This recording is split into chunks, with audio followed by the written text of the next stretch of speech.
recordarnos por qué hacemos lo que hacemos. Muy bien, muchas veces de pronto podemos hacer las cosas y no sé si te ha pasado, pero cuando vas rumbo a tu oficina, a tu trabajo, a algún lugar, de pronto ni te acuerdas cómo llegaste. O sea, ni te acuerdas la ruta que tomaste porque ya es algo mecánico que tú haces, ¿no? O estás en la casa y estás preparando ciertas cosas y de alguna forma tú ya como que lo haces de manera mecánica, ¿no? Y esa situación hace que nos olvidemos de por qué hacemos lo que hacemos. Así es que yo quiero preguntarles a algunos de ustedes, a ver qué tal la historia universal, a ver qué tal está.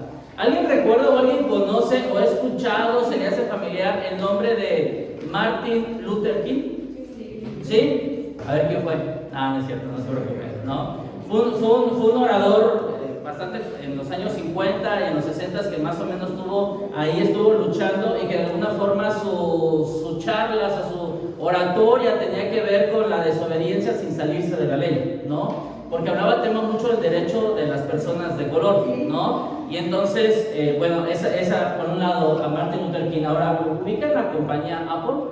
Sí. ¿Sí? Ok, ahora, yo les quiero preguntar, ¿están de acuerdo que hay más compañías que también se dedican a lo mismo que Apple, pero Apple sigue siendo líder de alguna forma de la rama? Incluso hoy en iPhone 16 yo les recomiendo no se lo compren, pero bueno, si te lo quieres comprar, cómpratelo, pero muchas de las funciones traen cosas que Android traía desde hace no sé cuánto tiempo, ¿no? Y entonces de alguna forma, pero sigue siendo líder. Martin Luther King, bueno, entre los años 50 y los 60 había muchos otros oradores muy buenos como él, pero él jalaba las masas. Él realmente lograba impactar la vida de las personas, aunque había otros oradores también muy buenos, pero no lograban lo que lograba Martin Luther King. ¿Cuál era la diferencia entre estas dos, esta compañía y este personaje, Martin Luther King y Apple? Simplemente la forma en cómo se comunican. Muy bien, la forma en cómo se comunican. Y yo te quiero presentar algo que un escritor de un libro hablaba acerca de este círculo de oro, lo que le conocen como el círculo de oro, va a aparecer aquí en pantalla.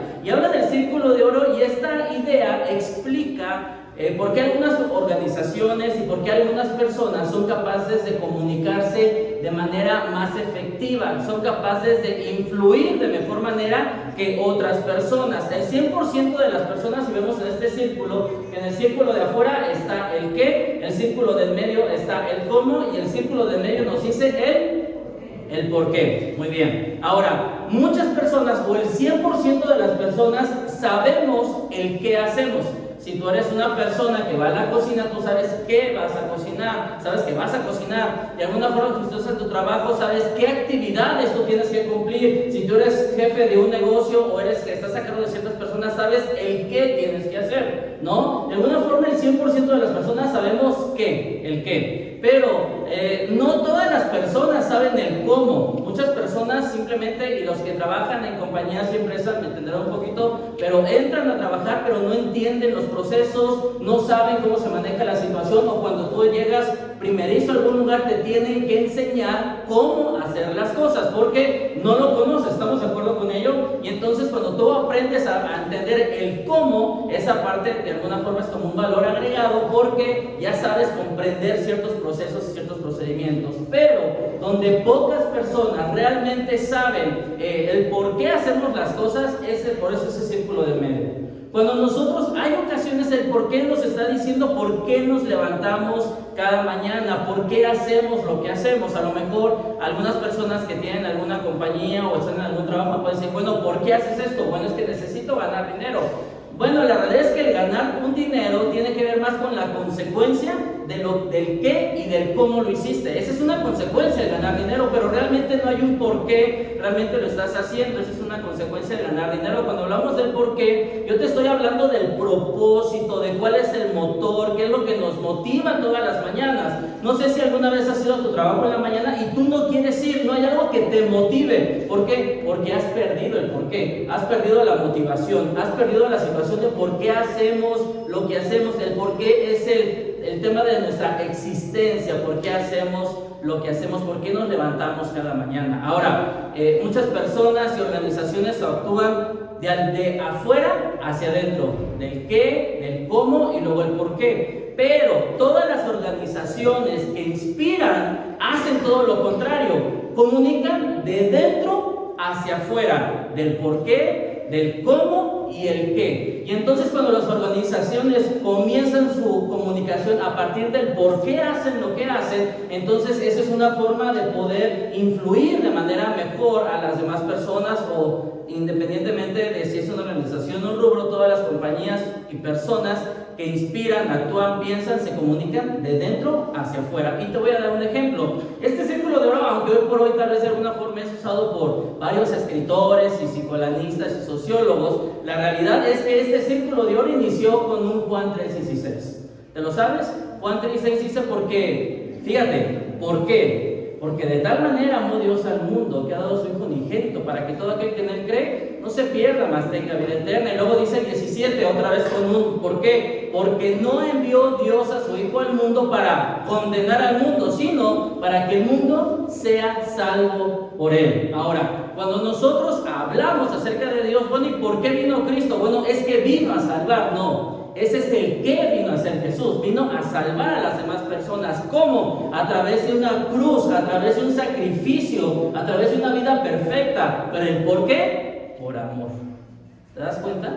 Son cosas distintas. Lo que motivaba a Jesús a hacer su ministerio, a trabajar, a diferenciar e impactar la vida de las personas era el por qué lo estaba haciendo. No el qué, no el cómo. El qué salvaba a las personas, el cómo aceptaba a los rechazados, aceptaba a las prostitutas, aceptaba a los enemigos públicos número uno. Ese es el cómo. Sanaba, hacía milagros, sanaba de flujo a una mujer, le daba vista a los ciegos, los sordos podían oír. Y entonces eso era el cómo, pero el por qué lo hacía era por amor a todas las personas. Y es por eso que Jesús comunicaba de dentro hacia afuera, no de fuera hacia adentro.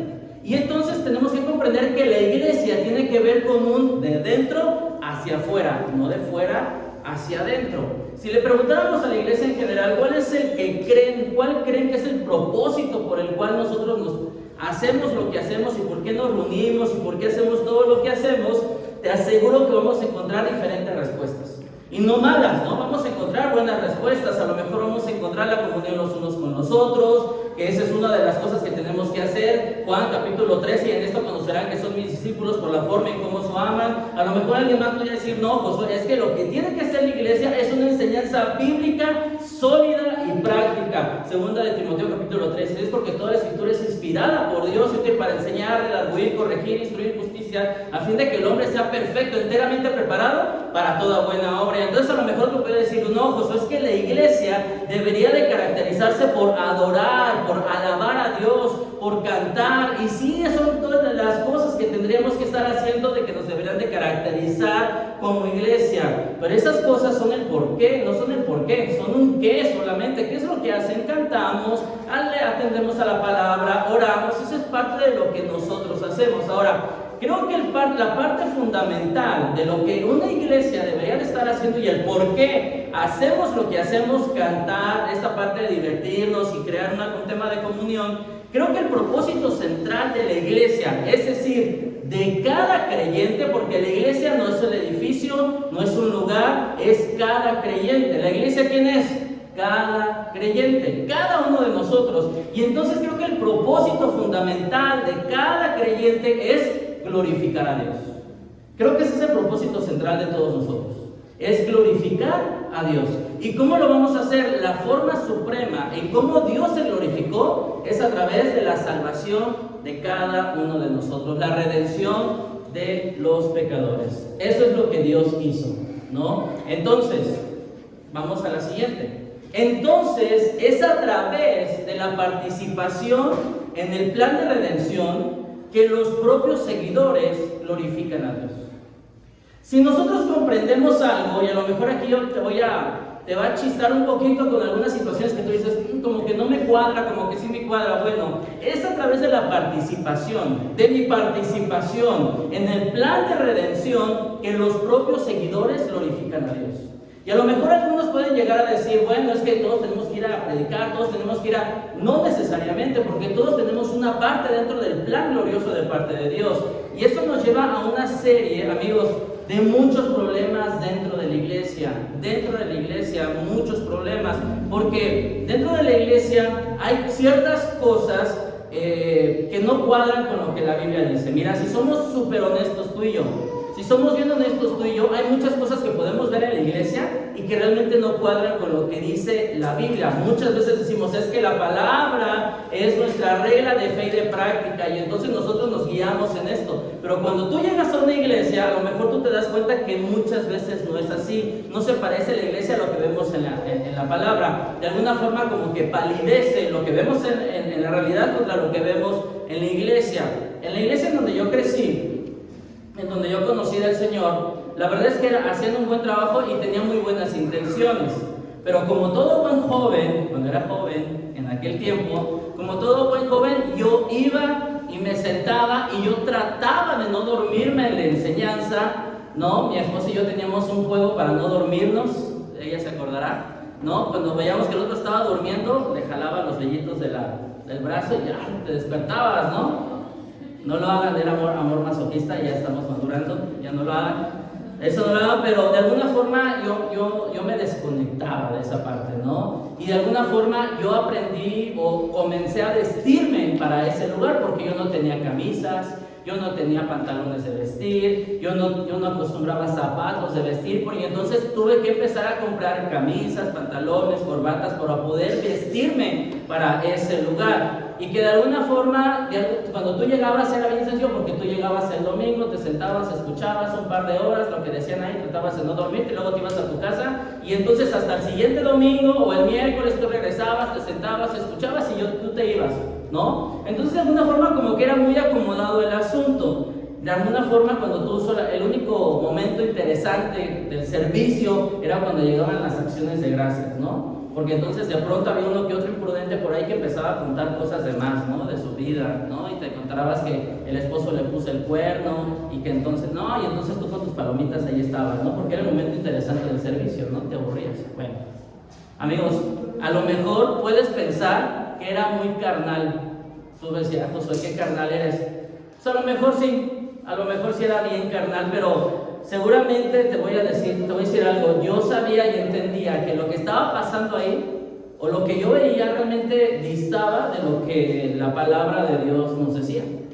Como que no cuadraba una cosa con otra. ¿Por qué? Porque Jesús iba por los malos, ¿no? Iba por los que Jesús perdonaba a las prostitutas, ¿no? Jesús tomó a los enemigos públicos número 1 para que fueran parte de su equipo, ¿no? Te acordarás ahí del publicano. Y entonces lo que estaba pasando es que yo recuerdo que en esa iglesia había, sí, muchísimas apariencias, porque el que te recibía en la puerta, recuerdo que siempre era el mismo hombre siempre era el que te recibía en la puerta, y tú decías, oye, qué padre, ¿no? Él nunca iba con su esposa, no sé por qué, pero siempre iba solo. Pero recuerdo que el cuate sí recibía a las personas, pero era un rabo verde, ¿no? Porque cada que recibía a una dama se iba y le parecía el exorcista el cuate, ¿no? Se le iba la cabeza, ¿no? Ahí viendo, ya sabes, ¿no? Ya ustedes me comprenderán con lo que les digo. El asunto es que en esa iglesia había también mucha hipocresía. Y déjame decirte algo, en todas las iglesias vas a encontrar esto. Te voy a decir algo que pasaba en ese lugar es que recuerdo que había una familia que decías, no, esa familia es como los Flanders. ¿Alguien ha visto Los Simpsons? ¿Sí? Como los Flanders, ¿no? Todo súper bien alineaditos, sus hijos vienen bien correctos y demás, y después te enterabas de muchas cosas, muchos hipócritas con corbata que odiaban lo que Jesús amaba. Esa es la realidad, lamentablemente, de algunas iglesias. Muchos hipócritas que odiaban lo que Jesús amaba. Hace 2 años, justamente hace 2 años, en esta misma semana, nosotros aperturamos la iglesia para las demás personas, porque nos reuníamos en una casa y de pronto dijimos, bueno, como que ya no cabemos, eso un poquito incómodo, entonces decidimos aperturar puertas. ¿Por qué? Porque lo que nosotros estábamos buscando y nos propusimos fue glorificar a Dios en lo que Él había hecho. Pusimos algunos valores, pusimos algunas cosas sobre las cuales nos íbamos a alinear y sí o sí nos íbamos a mantener sobre ello. Íbamos a procurar cuidar, íbamos a procurar hacer en base a todo ello. Y estas cosas, una de las cosas que nosotros propusimos, van a aparecer aquí en pantalla, fueron las siguientes. Decidimos hacer una iglesia en donde, amigos, todos serían bienvenidos, en donde todos serían necesitados y en donde todos serían cambiados, en donde todos serían bienvenidos, y aunque no crean todo lo que nosotros creemos que las personas puedan pertenecer y puedan sentirse bienvenidas, acogidas entre nosotros, en donde todos sean necesitados, porque no queremos consumidores espirituales, sino queremos ser contribuidores espirituales para que nosotros comprendamos que a través de esa línea, entonces Dios puede hacer crecer nuestra jornada de fe y podemos conocer a Jesús en una altura distinta, y en donde todos buscaríamos ser cambiados, porque permitiríamos que Dios, que el Espíritu Santo tomara el control de nuestras vidas, tomara el control de todo lo que estamos haciendo, para entonces así cambiar, en donde había una misión, amigos, bien clara, bien sencilla y bien enfocada.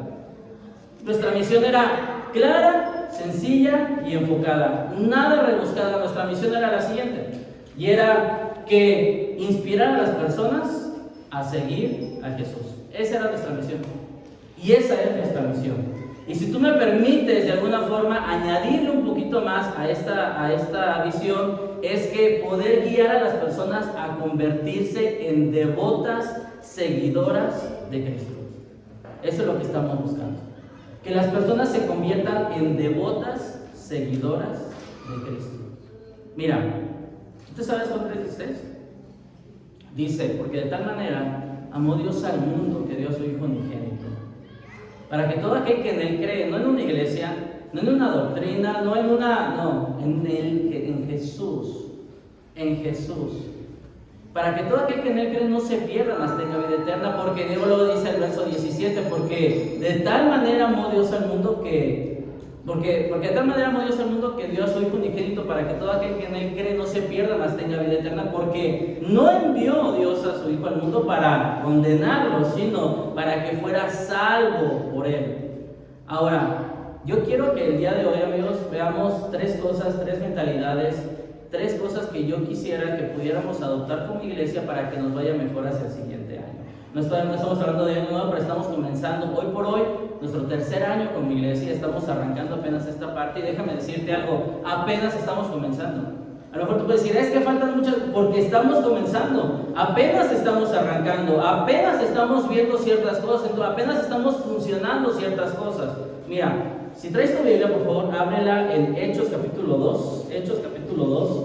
Vamos a estar leyendo ahí algunas cosas. Hechos capítulo 2, verso 42 al 47. Vamos a estar manteniéndonos. El verso 41 al 47 vamos a estar ahí. Y si tú no traes, no te preocupes, va a estar apareciendo aquí en pantalla igual, y hasta puedes ver un poquito mejor acá lo que yo voy a leer. Dice así: así pues, los que recibieron su mensaje fueron bautizados, y aquel día se unieron a la iglesia unas 3,000 personas, y se mantenían firmes en la enseñanza de los apóstoles, en la comunión, en el partimiento del pan y en la oración. Todos estaban asombrados por los muchos prodigios y señales que realizaban los apóstoles.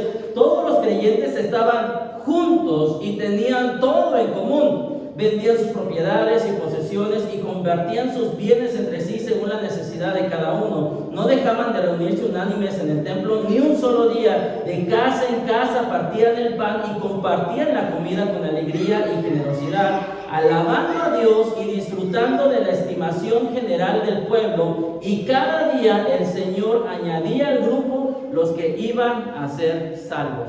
Ahora, déjame darte un poquito de contexto de esto que está pasando acá. La persona que pudo predicar y hacer todo esto era una persona como tú y como yo.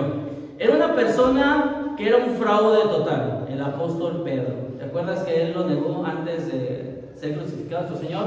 Lo negó y podríamos decir que era un desastre como cada uno de nosotros, pero que decidió seguir devotamente a Jesús. Y Pedro hace una predicación y da el testimonio de Cristo. Básicamente fue lo que hizo Pedro. Básicamente predicó el testimonio, fue un testigo de Jesús. Y entonces más de 3,000 personas aceptaron a Jesús y fueron bautizadas. Y creo que lamentablemente lo que vemos aquí en Hechos capítulo 2, versos 41 y 42, tristemente, amigos, tristemente dista de lo que hoy por hoy es la iglesia. La verdad. Tristemente dista de lo que hoy por hoy es la iglesia. Y déjame poner una versión de la foto, una versión de lo que vendría siendo la iglesia actual, ¿no? Y voy a ponerte una versión, la NTR, no la busques en tu dispositivo, porque yo me la inventé, no la vas a encontrar ahí. Pero déjame decirte, si pudiéramos escribir qué es la iglesia hoy por hoy actualmente, pudiéramos entender que es lo siguiente. Pudiéramos decir que estaban dedicados a su comodidad, a su felicidad, a sus metas personales, sueños, anhelos, interminable lista de cosas para lograr o obtener lo que ellos desean. Nadie se daba cuenta que los cristianos solamente estaban pensando en sí mismos. Hacemos la vida y solo pensamos en sí mismos y ni siquiera nos damos cuenta, es algo natural ya para nosotros. Muy pocos creyentes realmente estaban juntos porque cada quien tenía su propia idea. Cada quien iba, y aunque no estoy de acuerdo, cada quien tenía su propia idea. Me ayudas con la siguiente. Y cuando estaban juntos, realmente solo pensaban en cosas superficiales: el coche, la casa, el viaje, el vestido, y solo se juntaban para hablar mal de los demás. Es que viste cómo iba vestido, es que viste lo que predicó, es que viste cómo hizo esto, es que no me gustó cómo acomodaron, es que no me gustó. Y si vendían algo, usaban ese dinero para comprarse algo mejor para ellos mismos y afirmaban amar a Dios, pero ni siquiera se amaban entre ellos, ¿no? Por eso se sentían solos, ansiosos y deprimidos. Y como resultado de su testimonio, no les agradaban a muchas personas en su comunidad.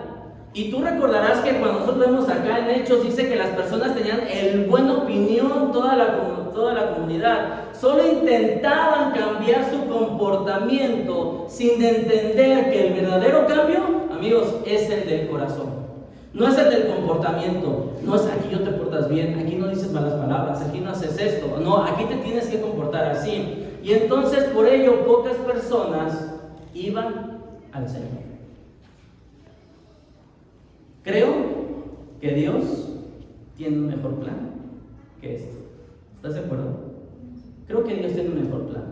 Creo que lo que Dios plasmó acá es un mejor plan que el de nosotros. Obviamente Dios tiene un mejor plan, Dios tiene un mejor plan para su iglesia. Si busca resultados distintos, dijo Einstein, haz las cosas distintas. Amigos, necesitamos una mentalidad diferente sobre nuestro propio papel que debemos estar haciendo dentro de la iglesia. Tenemos que pensar, ¿cuál es mi papel dentro de la iglesia? Y entender que no es dentro de la iglesia, sino que yo soy la iglesia y qué es lo que yo estoy haciendo, porque no soy iglesia los domingos, soy iglesia toda la semana. ¿Y qué es lo que yo estoy reflejando hacia afuera? Primer punto, amigos, Hechos 2:42, déjame te lo vuelvo a leer. Dice así, Hechos 2:42. Se mantenían firmes en la enseñanza de los apóstoles, en la comunión, en el partimiento del pan y en la oración. Primer punto, amigos, si queremos que nos vaya mejor, tenemos que pelear por algo. Seamos una iglesia intensamente devota.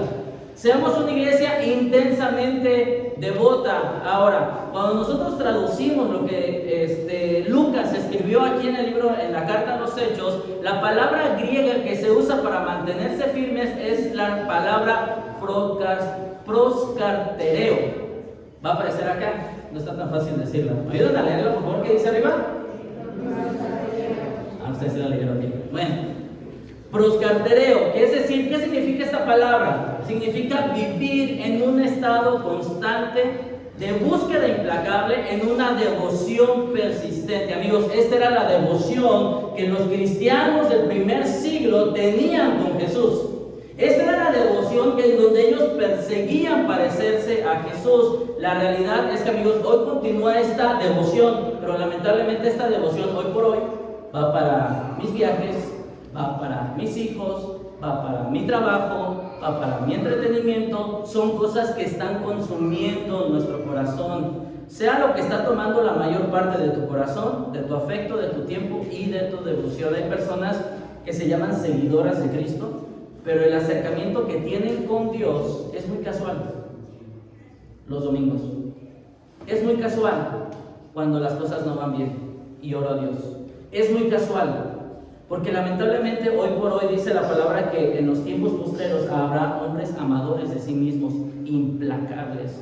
Es decir, que ellos creen que todo está bien. Y entonces cuando nosotros leemos el Salmo 19, ojalá que lo puedas leer en tu casa, habla mucho de la palabra. ¿Y sabes qué es una persona implacable y orgullosa? ¿La has conocido? una persona implacable y orgullosa, ¿sabes cómo es? Te voy a decir, bueno, es así, es así. No, una persona implacable, te voy a decir cómo es. Una persona implacable hace esto. Dice, Señor, hoy no te necesito. Señor, hoy no oro, hoy no leo, porque hoy no te necesito. Esa es una persona implacable. Esa es una persona orgullosa. Esa es una persona que cree que esa persona puede hacer todo por ella misma. Sea lo que sea que está tomando la mayor parte de tu tiempo, es lo que te tiene consumido, es lo que te tiene haciendo procrastinador a eso. Amigos, no te digo que tenemos que estar todo el día metidos en la iglesia, no. Lo que te estoy diciendo es que nosotros debemos aprender algo, es a dejar de concentrarte o dejar de centrarte en ti mismo y en las cosas del mundo. Es lo que tenemos que aprender a hacer, dejar de centrarnos en nosotros mismos y en las cosas del mundo. Si nosotros aprendemos, amigos, a hacer eso, las cosas pueden ser diferentes. Pregunta, a ver, ¿quieren tener un mejor año? ¿Alguien quiere tener un mejor año en su vida? Por favor, levanta tu mano. ¿Tú quieres tener un mejor año de lo que has tenido? ¿Sí o no? ¿Sí o no? Ok. Amigos, seamos intensamente devotos. ¿Quieres tener un mejor año? Sé intensamente devoto en tu vida devocional. Sé un mejor devoto en tu vida devocional. No un cristiano casual de domingo, sino un seguidor devoto en el cual realmente considero a Dios todos los días de mi vida. Y antes de tomar una decisión, tomo a Dios y le pregunto, le digo, Señor, ¿qué hago acá? Está muy sencillo, pero de alguna forma creemos que eso puede ser así. Segunda cosa, segunda mentalidad. Primero, seamos intensamente devotos. Segunda mentalidad, seremos una iglesia irracionalmente ¿cómo? A ver, eso como que ya están dormidos. La segunda, ¿qué es? Seamos una iglesia. Hechos capítulo 4, verso 31. Hechos 4, 34. Ojo, dice de la siguiente forma: pues no había ningún necesitado en la comunidad. Quienes poseían casas o terrenos los vendían y llevaban el dinero de sus ventas. Ahora, amigos, yo te voy a decir algo, ojo, porque aquí me estoy metiendo en terreno un poquito frágil y sensible, porque lamentablemente muchas veces las iglesias son consideradas, no, nada más te quieren lavar el cerebro y te quieren sacar el dinero. Y te voy a decir algo. Dice Hechos capítulo 2, verso 41 al 47, es que las personas tenían en común todas las cosas y entendían que no se trataba de ellos, sino se trataba de las demás personas. No había ningún necesitado en la iglesia porque estaban comprometidos y eran generosos con las demás personas. Todos aquellos hombres y mujeres no necesitaban de la ayuda gubernamental porque la iglesia proveía todo ello. La iglesia satisfacía sus necesidades de otras personas, incluso de la comunidad. Y déjame decirte, tenemos lamentablemente hoy por hoy muchos malos ejemplos, y más en nuestro México, y más en Latinoamérica, porque no estamos acostumbrados al tema de la generosidad. ¿Por qué? Porque creemos que siempre nos falta, porque creemos que nunca tenemos suficiente. Alguien de aquí es rico y muchos pudieran decir, no, yo no soy rico, pero déjame decirte que si tienes pantalla, si tienes agua caliente y tienes un coche, eres del 5% más rico de todo el planeta. Y a lo mejor tú puedes decir, no, es que a mí no me sobra el dinero, siempre me falta. Pero déjame decirte algo, y la verdad es que en este punto tengo total libertad para poder hablando acerca de este punto, y no lo voy a hacer, los que me conocen, saben que no lo voy a hacer por tema de vanagloria. Pero yo creo que somos de las familias que más constantemente diezmamos y que ofrendamos. Y ofrendamos de manera muchas veces sacrificial. Y a lo mejor tú puedes llegar a decir, es que te sobra el dinero, es que ganas muy bien. No es cierto, pero yo entiendo a quién estoy dando el recurso y de quién proviene todo lo que tengo. Porque yo puedo ver la mano de Dios en mi refrigerador, en la despensa, en el bienestar con mi familia, y entonces yo puedo ser capaz de darle a Dios un poco, incluso sacrificial para mí. Pero déjame decirte algo, que yo sé de quién proviene todo lo que tengo. Porque si un día Dios quiere, así me quita la vida, así me quita la capacidad para poder trabajar y esforzarme para hacer lo que tengo que hacer. No creas que tú eres Juan Camanel. Dependes totalmente de Dios. Somos dependientes de Dios. Y no porque digan, es que Josué gana mucho dinero. No es verdad. No gano mucho dinero. Pero yo entiendo a quién le estoy dando, y siempre he visto la mano de Dios en mi familia, en mi salud, en mi sustento, en mi refrigerador, en la ropa, porque hasta la ropa hasta te dura más. ¿Sabías eso? Simplemente es perseguir la bendición de Dios. Pero muchas veces no entendemos esa parte. Nos duele esto. Creemos que somos Tenemos que comprender, amigos, que somos más bendecidos cuando damos que cuando recibimos. Más bienaventurado es dar que recibir.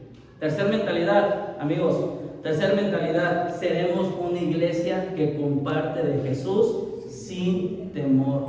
Seremos una iglesia que comparte de Jesús sin temor. Hechos capítulo 2, verso 47. Déjame, te lo leo. Dice de la siguiente forma: alabando a Dios y disfrutando de la estimación de todo el pueblo. Toda la gente anhelaba que los cristianos estuvieran cerca de ellos, porque sabían cómo eran. Y cada día el Señor añadía al grupo los que iban siendo salvos.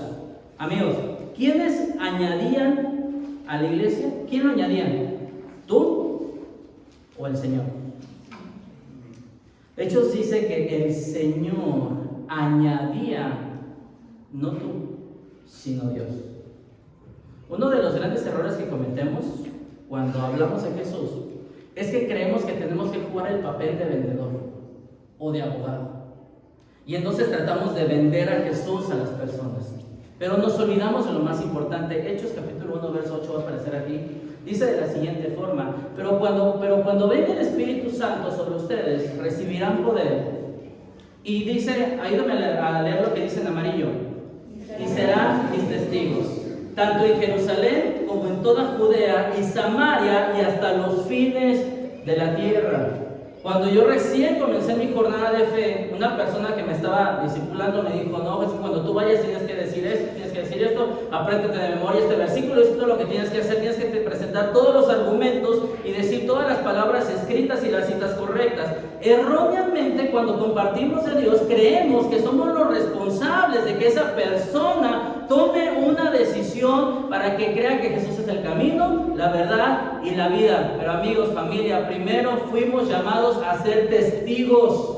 Fuimos llamados a ser testigos. Ahora, cuando estamos en un tribunal, ¿qué es lo que hace un testigo? ¿Qué es lo que hace un testigo? Da su versión de los hechos, ¿no? Da su testimonio de lo que él vio o lo que no vio. Cuenta su historia, amigos. Esto es lo que yo viví. Esto es lo que yo sé. Y a lo mejor cuando estaba Pedro predicando, a lo mejor alguno de esas 3,000 personas le dijo: oye, Pedro, le gritó, ¿pero qué pasó? ¿Fue una ballena o no fue una ballena lo que se comió al profeta? A ver, Pedro, ¿realmente fueron 7 días o no fueron 7 días en la creación del mundo? Te voy a decir lo que seguramente Pedro contestó. Pedro contestó: mira, eso yo no lo sé. Lo que sí sé es que vi a un hombre que me dijo que iba a resucitar y que resucitó al tercer día, y entonces yo por eso hago lo que hago, por lo que ese hombre impactó en mi vida. Amigos, somos llamados a ser testigos. No estoy diciendo que te tienes que aprender todas las citas bíblicas, y no digo que esté mal, es correcto, es parte de lo que tenemos que hacer, pero se trata de que seamos testigos de lo que Dios ha hecho en nuestras vidas. Dios, pregunta, ¿Cristo ha hecho algo en tu vida, sí o no? Tenemos que ser testigos solamente de ello y compartir: esto es lo que Dios ha hecho en mi vida. Esto es lo que yo he experimentado desde que Jesús está en mi vida. No se trata que tengas que dar todos los argumentos a la otra persona. Y lamentablemente muchas personas a lo mejor se enganchan y dicen: yo tengo que ser un apologista, ¿no? Mejor que R.C. Sproul o no ser estos grandes apologistas, porque yo voy a luchar y los argumentos y voy a decir y creacionismo y el apocalipsis. No se trata, a lo mejor tú podrás tumbar todos los argumentos que tú quieras, pero no nos olvidemos que el que cambia el corazón es Dios, no nosotros, es Dios. A nosotros solamente nos toca poder sembrar la semilla, porque Dios es el que hace la obra. El Espíritu Santo es el que nos redarguye, el que nos convence de justicia y de juicio. Y Él es el que lo hace, no nosotros. Y por eso cuando nosotros hablábamos de hablar en iglesia, decíamos: vamos a hacer cualquier cosa menos el pecado para acercarnos a las personas. Y por eso jugamos. Y por eso luego cuando hay un especial podemos cantar alguna canción secular. ¿Por qué? Porque queremos hacer clic con esas personas que no conocen de Dios. Porque tenemos que comprender algo: existimos para el mundo, no nosotros para nosotros mismos. Porque tenemos que comunicar de dentro hacia afuera, no de fuera hacia adentro. Familia, la invitación que el día de hoy yo te quiero hacer es la siguiente, voy a hacer aquí. Somos la iglesia. No vamos a la iglesia, somos la iglesia. Órale, apúrate, ¿por qué hay que ir a la iglesia? No vamos a la iglesia, somos la iglesia. De lunes a domingo somos la iglesia. Y entonces, cuando comprendamos eso y nos esforcemos y trabajamos y seamos intensamente devotos, y entonces seamos generosos, y entonces hablemos sin temor de Jesús, entonces el Señor añadirá a su iglesia los que habrían de ser salvos. Pero creo que Dios nos llama a salirnos de esa comodidad y esforzarnos por lo que Dios quiere hacer con su iglesia.